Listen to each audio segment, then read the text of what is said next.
Hello there, and a warm welcome to you. Thank you for joining me today on this heartfelt journey through lessons that have touched the lives of countless older adults, moving many to tears.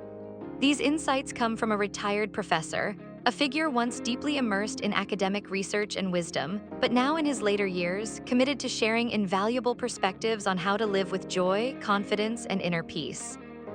My hope is that as you listen, you'll find reassurance for the road ahead, new ways to lighten your heart, and a renewed sense of self-worth in these golden years.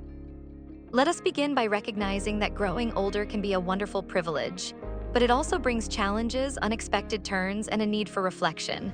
By the time we reach our 60s, 70s, and beyond, we have experienced so many joys, losses, successes, and heartbreaks.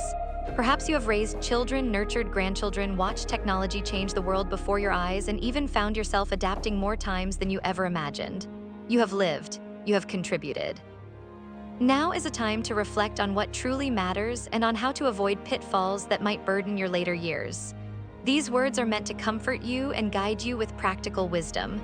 Let's move forward in one continuous conversation, just as if we were sitting together in your cozy living room, sharing a cup of tea.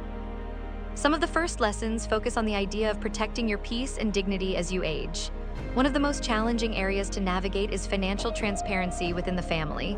The retired professor often pointed out that money, while necessary and helpful, is also a frequent source of conflict. He discovered that many older parents, out of love, reveal all their savings and assets to their children. At first, it feels like a natural thing to do. Parents trust their children, or they want to ensure everyone is well taken care of. But he gently warns that it's wiser to keep at least part of your finances private. It's not about distrusting anyone, nor is it about promoting secrecy in a malicious sense. Rather, it's about avoiding unnecessary friction down the road. When the professor researched family disputes and inheritances, he found that a significant number of bitter disagreements and lawsuits originated from arguments over money. By keeping some details private, you preserve not only your financial stability but also the harmony and goodwill among your loved ones. This approach reduces misunderstandings and the potential for resentment, and it allows you to maintain a sense of autonomy and peace. It might feel a little strange at first if you've always been completely transparent, but this boundary often fosters a healthier dynamic, and it helps everyone remember that respect goes hand in hand with trust. Next, we come to something extremely precious: the love you share with your spouse or partner. As time goes on, children grow up and move away. They have their own families, careers, and obligations. That's normal, and in many cases, it's what we always wanted for them: independence and success. But in this new season of life, your spouse or life partner becomes your main anchor, a source of shared memories, compassion, and day-to-day emotional support. When we were younger, love often felt exciting, full of passion, new discoveries, and plans for the future. In older age, love transforms. It becomes loyalty, quiet understanding, and genuine companionship. The professor emphasizes never to let trivial arguments or past resentments overshadow the importance of that person who remains by your side when everyone else is busy or far away.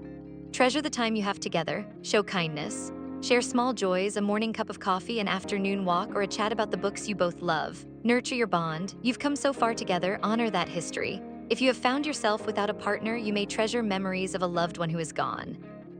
Or you may feel entirely at peace on your own.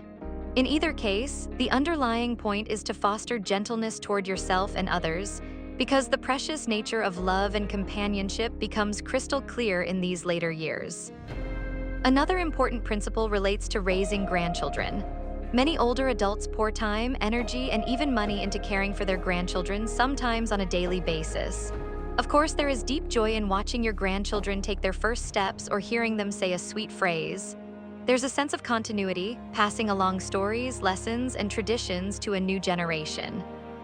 However, the professor notes that many older people have confessed to feeling drained, exhausted, and sometimes underappreciated when they're left in charge of young children full-time. It can lead to physical and mental fatigue, health setbacks, or feelings of being taken for granted. He suggests that while it's wonderful to spend time with grandchildren, the role of primary caregiver might not be ideal when you yourself are entering a time of life that requires more rest, self-care, and freedom. It's all right to say no to certain requests. You have earned the right to enjoy your golden years, free from the daily rigors of childrearing. This doesn't mean shutting your grandchildren out, It means offering what you can manage while protecting your energy, health, and personal pursuits. If you happen to be widowed, divorced, or otherwise alone, the professor gives a gentle reminder about remarriage. Sometimes the loneliness can be overwhelming, and the idea of finding a new partner in your later years might sound like a good solution. But he cautions that merging two established lives, each with its own finances, habits, and ways of living, can easily cause friction. Instead of rushing into a formal new marriage, consider companionship that respects your independence and daily routines. Be open to friendships and shared activities without committing to something that could potentially cause more stress than comfort. Peace of mind, flexibility, and genuine understanding are crucial in older age. If a new marriage fits your life beautifully, that's wonderful. But if you feel uncertain or only motivated by the fear of loneliness, then taking it slow, reflecting, and perhaps embracing the freedom of being on your own may well be the wiser path. One of the most emotive pieces of wisdom is the call to never give up your home lightly. You may have heard a child say, "Mom, Dad, why don't you sell the house, move in with us, and we'll take care of you? It'll be so much easier." They may have good intentions, or they might be thinking about inheritance or property distribution. But a house is far more than just four walls and a roof. It's a lifetime of memories, a place where you truly feel safe, and a symbol of personal independence. Letting it go too soon can cause deep emotional upheaval, and if circumstances change later, you might find yourself in a vulnerable position with no private sanctuary to return to. So reflect deeply before making that decision. Remember that home is your comfort zone, and in many ways, your last bastion of freedom. The professor's studies also revealed the importance of staying financially independent well into your older years. Some retirees believe that once they've supported their children into adulthood, or once the children have established careers, it's natural for the children to take over parental expenses. While there's no right or wrong for everyone, he observes that maintaining your own financial footing can boost your self-esteem and reduce the burden on your kids. True love doesn't mean children must fully support their parents. In many cases, adult children are juggling major life expenses such as mortgages, college tuition for their own children, or unpredictably high healthcare costs. By remaining self-sufficient, you are helping maintain a healthier dynamic in which your family relationships are based on mutual appreciation instead of financial obligation or guilt. Another insight involves the delicate matter of visiting your children and their families. On the surface, the idea of staying for weeks or months might sound delightful. You get extended time with the grandchildren. You can enjoy the daily hustle and bustle of their household, and you're present for special moments. But extended visits also risk eroding boundaries, especially if your child and their spouse rarely have time alone. Even if they never say so, they might experience tension or exhaustion if you are around too long.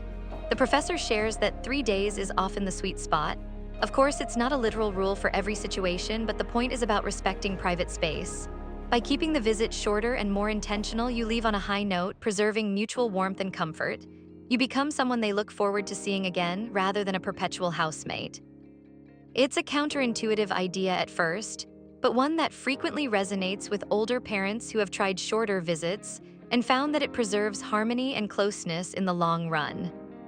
Let me know when you're ready for the next section. I'll continue from where this ends without shortening it.